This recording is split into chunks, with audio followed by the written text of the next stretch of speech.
Reporters forum কর্তৃক আয়োজিত আজকের এই কর্মসূচিতে রিপোর্টার্স এগেইনস্ট করাপশনের পক্ষ থেকে আমরা সম্পূর্ণ সংহতি প্রকাশ করছি।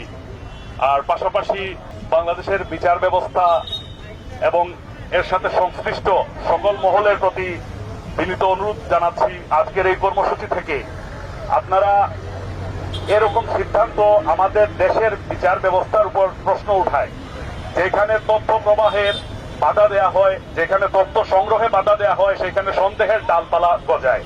এইগুলা নিয়ে সাধারণ মানুষের মনে প্রশ্ন উদ্বেগ হয়, একটা ভুল মেসেজ যায় সবার কাছে। যেখানে উন্নত রাষ্ট্রগুলোর কথা উদাহরণ বাদই দিলাম, আমাদের পার্শ্ববর্তী দেশ ভারতে ওপেন কোর্ট প্রিন্সিপাল যেখানে ফলো করা হয়, তাদের বিচারের ট্রায়ালগুলো আমরা ইউটিউবে বসেও এখানে দেখতে পারি। সেই জায়গায় গণমাধ্যম কর্মীদের প্রবেশাধিকারে বাধা দেয়া, এটি বিশ্বের অন্যান্য রাষ্ট্রের কাছেও বাংলাদেশের বিচার ব্যবস্থার কতটুকু মান প্রকাশ করে, সেইটাও এখন চিন্তা ভাবনার বিষয়।